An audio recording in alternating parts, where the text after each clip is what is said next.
This is the Raja Gopuram of the Arunachaleswar temple, completed in the 1600s, is in the final phase of temple building here.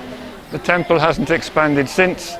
It began about 8th or 9th century as a small shrine, and over about 600 or 700 years it expanded to its current state. When the young Venkataraman arrived in Tiruvannamalai on 1st September 1896, he did 3 acts of renunciation. He threw away the small change he had, which he'd needed for his trip to come here. He disposed of his Brahmin thread, and he had a shave when somebody asked him if he wanted one. So by those 3 acts he'd more or less formally renounced the world. After that he came to the temple, and by a miracle the doors spontaneously opened in front of him. It was closed at the time he arrived, but one by one all of the doors through all the courtyards opened, and as he presented himself in front of the lingam in the inner shrine, no one was there. He felt a spontaneous urge to go over the bar, which is the last place the public are allowed to go, and he hugged the lingam. In that moment, he said, a burning sensation which had been in his body since the moment of his liberation in Madurai subsided. It was as if the energy was grounded in some way. There was one final thing he had to do after his physical liberation, and that was to make the pilgrimage to the place of his guru and physically unite with the lingam, which represents the mountain of Arunachala. Having completed that piece of business in the inner shrine, I don't think he ever went inside the temple, inside the inner shrine of the temple again. He came outside and he just sat down in a courtyard and was soon lost in a deep, deep state of samadhi. So this is a 16-year-old boy who has run away from home. He has no job, no possibility of earning money, no means of supporting himself. He has simply made a pilgrimage to present himself physically at the place of his guru and his God, and having announced himself by walking into the inner shrine and by hugging the lingam, somehow his physical duties are over and he can relax in the courtyard and see what destiny has in store for him. He sat there for a whole day, being ignored. On the second day, he was noticed by a silent sadhu who looked at him and realized he looked a bit tired and hungry. And the silent sadhu made a gesture to someone saying, feed this boy. He couldn't speak, Bhagavan wasn't speaking. So Bhagavan was offered his first meal at Arunachala. It was a plate of old rice. He said it was floating in some very stale, clear liquid. It was boiled rice. It wasn't prepared in any special way, and there was just a small piece of pickle on the top. It was the most primitive, the most unappetizing meal that you could imagine. But Bhagavan said, I ate it with great relish. This was my first meal. I took it as prasad from Arunachala himself. And he said, even today, thinking of that meal, this is a story he recounted in the 40s, I cannot tell you the happiness I felt when I ate that sour food in the temple. I felt that Arunachala had accepted me, Arunachala had given me my first meal, and that all was well with the world. From that moment on, he continued to be in a state of self-absorption. Occasionally people would come and feed him, and very, very occasionally he would go out and beg. There was one occasion when a lady from town came into the temple and tried to round up all the sadhus and feed them inside the temple precincts. Bhagavan didn't want to be dragooned into this session, so he indicated that he was going to beg for his food and that she needn't take the trouble of feeding him. The woman must have been a little bit suspicious, because she appointed someone to follow him as Bhagavan walked out to go for his first begged meal. Bhagavan said, I felt very shy. I'd never begged for food before in my life, but since this woman had sent someone to spy on me, I had to do it. So he stopped in front of a house in town. He clapped his hands. Somebody came out, and the woman there said, oh, you remind me of my son. I've lost my son. Here, have some food. Come to my house anytime you like. So that was the first time that Bhagavan ever went out and begged for his food.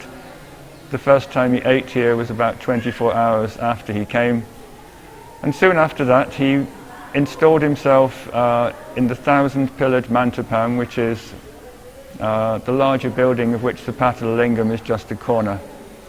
Now, in those days, there was a very eccentric saint in Tiruvannamalai called Seshadri Swami. People would make fun of him. He had very crazy habits, and the local boys would throw stones at him, make fun of him. And when they saw Ramana coming along, they thought, well, they called him Chinna Seshadri for a while. They thought, here's someone else we can ridicule, here's someone else we can throw our stones at. So because Seshadri Swami found Bhagavan and to some extent tried to protect him, the two were lumped together and they both became targets of the boys' practical jokes. So there was a raised platform in the Mantapam just the other side of this wall. Seshadri occasionally would sit there, and Bhagavan also would sit there, but then he found that the local boys would sneak up behind him and throw rocks at him. So he realized he needed a safer sanctuary where he could be hidden from sight and where the boys might be too intimidated to get too close. So he elected to go down the stairs of the Patala Linga here, which is the Samadhi shrine of a long since dead and forgotten saint. Nobody really knows who Saint Patala was, but his body is entombed in here and there's a lingam on top. In Bhagavan's day, this whole Mantapam was completely neglected. This particular corner had fallen down, and he said the only occupants were the temple elephant and himself. He went down the stairs and he found this dark, unkept dungeon. The shrine wasn't being maintained. It was damp, it was moist, but for his purposes it was ideal. He could sit in a corner completely out of sight.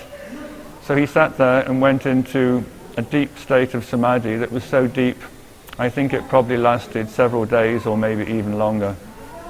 While he was sitting there, insects started to eat his body. He was so oblivious to his body sensations, his body's needs, that he didn't even wake up when the insects started attacking him.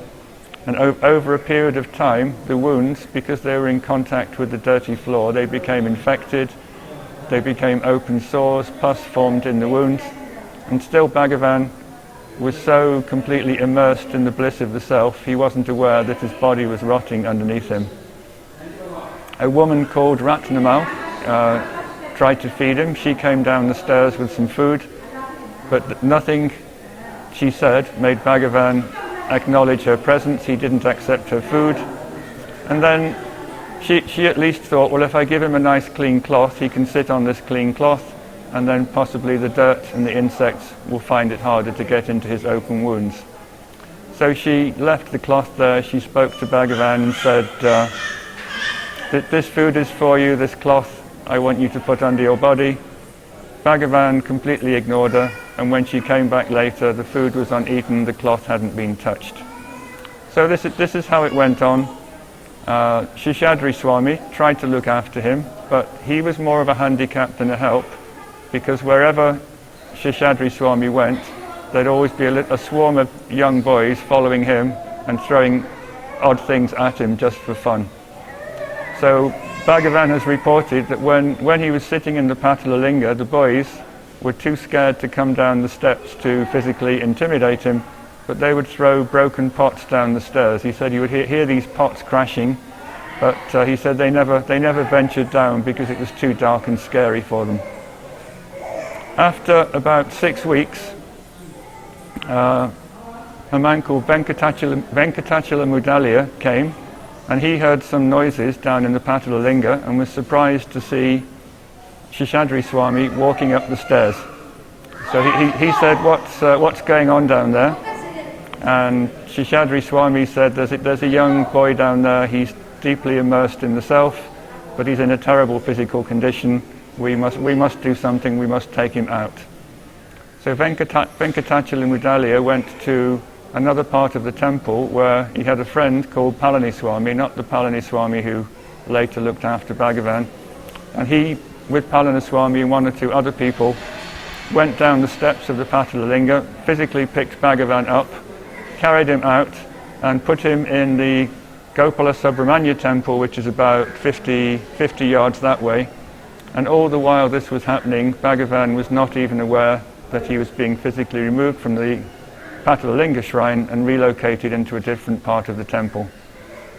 There are other stories that Bhagavan has told about being in this part of the temple, and he would say, I had no idea whether it was day or night. Sometimes I would open my eyes and it would be daytime, and sometimes it would be dark and I would know it would be night. But he said, I had no idea how many days or nights had passed since the last time I opened my eyes. And he said the one reliable way of finding out how long I'd been in samadhi was to try and stand up and see what happened.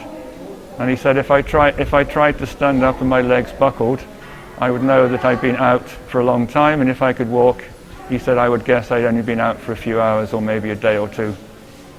And he said also there's a mantapam next door which stores the chariots and the gods for the big parades in town. It's called the Vahana Mantapam. He spent some time in there, and he said sometimes he would sit in one corner, and then when he opened his eyes he would be in a completely different portion of that mantapam with no idea of how his body had moved from the first location to the second. He said there's no way that you could casually sleepwalk from one place to the other. You'd have to crawl over and under and round some very tightly wedged vehicles to get to the new location. He said he never had any recollection of moving in that place, but quite often he would open his eyes and find he was in a different place to the one where he started. He stayed in the temple, in its precincts, for about a year and a half, moving around. Various people came to feed him. There's one particular woman who I like her story. She was a Devadasi. Now, Devadasis are officially the temple dancers, but in the 19th century, the tradition had degenerated, and more often than not, they'd become prostitutes who were pimped out by people inside the temple. Now, Bhagavan has said that this girl was very pure, that she had a great sense of non-attachment, that it didn't matter what her job was or what her destiny was in this life. He said she had a very pure, wholesome mind, and that she was very devoted to him. So she initially saw him when he was sitting under an ilupai tree in one of the inner courtyards, and she immediately felt an attraction, a fascination, and her mother was with her, and she said, from now on, I'm not going to eat my food until I've fed this Swami. I must feed this Swami. The problem at this particular point was that Bhagavan couldn't be woken up in order to take his food. He had to be shaken or pulled quite violently in order to be conscious long enough to eat his food offerings. So the Devadasi, Rajambal her name, she didn't think it was appropriate for a woman in her condition to physically touch the sadhu in the temple, so she asked her cousin, who was a man, to come with her every day and shake the young boy to see if they could get him awake enough for him to eat some food. This they managed, but then after some time the boy's family didn't want him to carry on with this job. They thought it was a demeaning occupation to have their boy go to the temple to wake this sadhu up so that this Devadasi could feed Ramana. So in the end, her mother, who was quite elderly at this point, agreed that she would come along, and she would also shake and pull Bhagavan until he was awake enough to take his food. Now, Bhagavan always said that, I liked what Bhagavan said, that she was a very pure woman, that it was her destiny to be more or less a temple prostitute, but she said she didn't like her job. She ended up with one of her long-term customers, got out of the business, and then married her own daughter off because she didn't want her daughter to follow this particular profession. And I think probably the first decade of the 20th century, the whole Devadasi tradition in India was outlawed by the British government. They on the whole, they didn't interfere with Hindu traditions, but this rather offended their Victorian sense of morality, so the whole Devadasi system was ended. Bhagavan, I think he was aware a lot of the time of what was going on around him, but he was in such a deeply absorbed state that he wasn't capable of communicating with people to say whether he wanted food or didn't want food. So I think his hearing was there. He just had a kind of physical paralysis as he was completely subsumed by the self that made him incapable of responding to people who asked him whether he wanted food or care and attention. And he said while he was sitting under the ilopai tree, he said he could hear people discussing his case, and one of them said, "Oh, he's completely mad, he's a madman, he's lost it." And Bhagavan said, I remember thinking to myself, I wish this form of madness would come to everybody. This is the most blissful, the most happiest form of madness there is. I wish everybody in the world could have this state. Now, as he was sitting under the ilopai tree, he attracted two devotees who later became his attendants for a short time. One was called Tambiram, and the other was called Udandi Nayanar. Tambiram was a Tevaram singer. The Tevarams are the poems composed by the first generation of Saiva saints, Jnana Sambandha, Sundramurti, Appar. So he used to sing these songs publicly in order to raise funds, and with the funds he raised, he used to support various good causes, and one of his good causes was the young sadhu Ramana sitting in the temple. Also, Udandi Nayanar became attracted to Bhagavan at this time, and he also started to serve him. After Bhagavan had been in the temple for a total of about 18 months, Tambiram said that he had a temple on the outside of town where he was performing puja to his guru. And he said that is a more protected environment, people won't bother you there, it's a mile out of town. If you come there, I will continue to support you, I will supply food to you, you stay in the shrine, and myself and Udandi Nayanar will look after you while you're there. So eventually, I think after about 18 months of staying in probably 10 or 15 different places inside the temple precincts, Ramana got up and allowed himself to be taken to Gurumurtam, where the next phase of his life started. We have come down the steps of the Patala Lingam, and we are now looking at the two chambers, one containing a Nandi, the first, and the second containing the Lingam at the back. Bhagavan spent 6 weeks in 1896 in the furthest most chamber, completely oblivious to both his body and the world around him, until he was finally carried out and moved to a nearby shrine by Shishadri Swami and two sympathizers in the ashram temple.